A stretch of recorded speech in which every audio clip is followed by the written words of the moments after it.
Du ministre français des Affaires étrangères en Afrique. Stéphane Séjourné vient d'arriver au Kenya avant de se rendre ce soir à Kigali après avoir déclaré: avec le Rwanda, nous avons su regarder notre passé en face, nous réconcilier et lancer des coopérations prometteuses. Demain, cela fera 30 ans que débutait le génocide des Tutsis au Rwanda. 1 million de Tutsis assassinés en quelques semaines par le régime Hutu extrémiste entre le 7 avril et le 17 juillet 1994.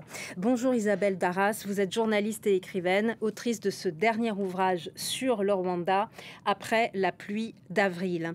Vous vous êtes rendue pour la première fois l'an dernier au Rwanda pour écouter et rencontrer les rescapés du génocide des Tutsis. Tout d'abord, qu'est-ce qui vous a le plus marqué ? Ce qui m'a le plus marqué, c'est finalement la vie très très forte. J'ai rencontré des gens en face de moi qui étaient combatifs, qui avaient envie vraiment d'aller de l'avant et de continuer à vivre. Oui, il y a des femmes qui disent, vous leur dites, vous êtes forte, mais elles vous répondent, mais qui peut l'être à ma place ? Ah oui, évidemment, qui peut l'être à leur place, oui. Vous dites que les Rwandais se méfient des mots, les mots MOTS. La parole, c'est le seul moyen pourtant pour surmonter le traumatisme. Oui, mais c'est très difficile de... Le génocide, il commence déjà dans les mots. C'est-à-dire que avant 1994, pendant des années, on a modifié le sens des mots. Le gouvernement génocidaire les a utilisés pour traquer les Tutsis, pour en faire des boucs émissaires de tout ce qui n'allait pas dans ce pays. Des cafards, des cancrelats, des nuisibles. Exactement. Et donc, et puis même par exemple des mots comme travailler qui veulent dire tout à coup tuer. C'est-à-dire quand les génocidaires, les tueurs partaient le matin pour aller tuer des Tutsis, ils disaient qu'ils allaient travailler. Même ce mot-là, travailler, comment vous l'utilisez après ? Il y a une perversion du langage, en fait. Tout à fait. Aujourd'hui, officiellement, il n'y a plus de Tutsis et de Hutus, mais seulement des Rwandais. Et qu'en est-il réellement ? Alors évidemment, dans la vie de tous les jours, les gens trouvent des périphrases ou des façons de désigner l'autre pour dire d'où il vient en fait, quel est son parcours, est-ce qu'il était plutôt du côté des victimes ou plutôt du côté des tueurs, mais en même temps, les gens ont envie de vivre en paix les uns avec les autres. Donc, parfois, ils s'évitent parce que dans un village, vous pouvez avoir à la fois des tueurs et des victimes. Donc, ils vivent, ils cohabitent. C'est toute la politique du gouvernement. De toute façon, il n'y avait pas d'autre choix dans un pays où il y a eu tant de personnes qui ont été impliquées dans un génocide. Évidemment que votre voisin était peut-être celui qui a tué vos parents. Donc, il faut faire avec. Et les victimes font attention justement à ne pas tout révéler pour permettre le bon voisinage. C'est ce qu'une de ces mamans me dit. Elle me dit comment expliquer à mon enfant qu'en fait ce sont les parents de ses copains, de ses copines qui ont tué ses grands-parents à lui. Donc c'est compliqué, ça pose des problèmes de relations pour la vie de tous les jours. Les génocides s'accompagnent de viols contre les femmes. On sait que c'est une arme de guerre. Au Rwanda, vous dites 250 000 femmes ont été violées pendant les 3 mois de génocide. Quelle est aujourd'hui la situation pour les femmes dans le pays actuellement ? Le Rwanda, c'est un pays qui est quand même... Qui a permis aux femmes de prendre toute leur place dans la vie de la société. De toute façon, le pays n'avait pas le choix. Après le génocide, il a fallu que ces femmes, souvent des veuves, participent à la reconstruction du pays. Et aujourd'hui, il y a des associations, des organisations qui font en sorte que les relations entre hommes et femmes soient le plus...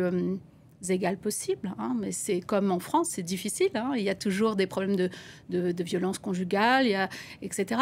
Mais globalement, ces femmes, elles peuvent vivre en paix aujourd'hui. Et il y a de nombreux groupes de parole entre femmes. Oui, alors oui, c'est l'une des solutions pour essayer de s'en sortir, d'être ensemble, de savoir qu'on n'est pas seul dans sa souffrance, dans ses souvenirs, et que ensemble, en formant des collectifs, c'est plus facile d'affronter le présent et puis aussi les souvenirs qui reviennent régulièrement. Demain, on l'a dit, c'est le 30e anniversaire du génocide des Tutsis au Rwanda. Quelle est l'importance de cette commémoration ?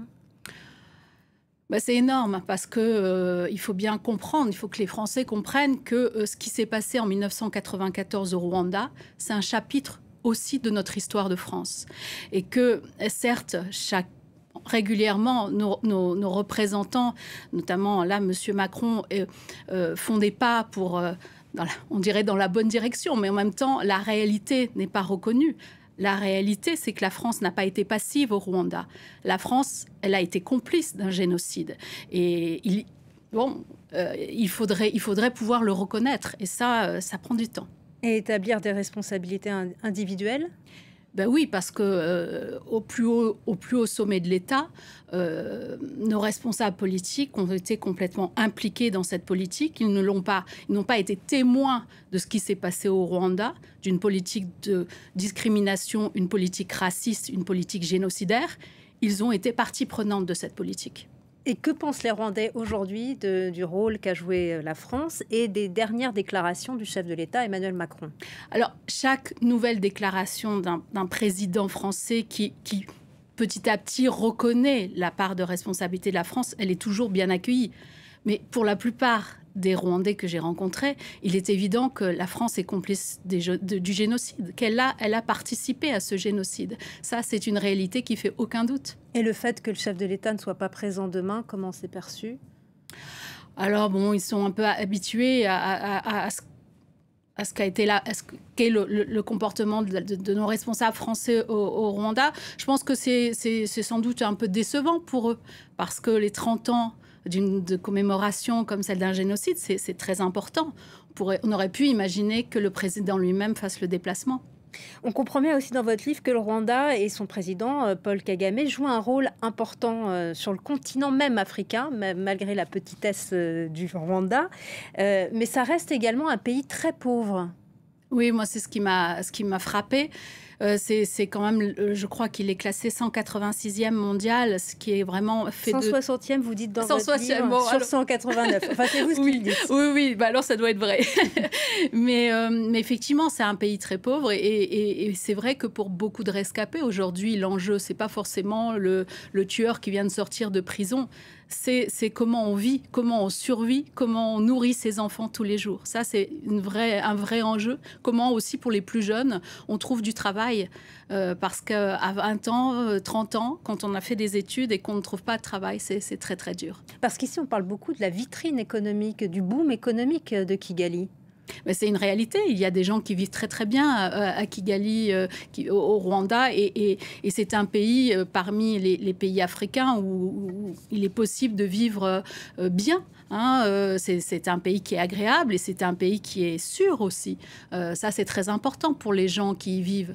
Il y a indéniablement une croissance et un succès rwandais, et il y a aussi l'extrême pauvreté des gens.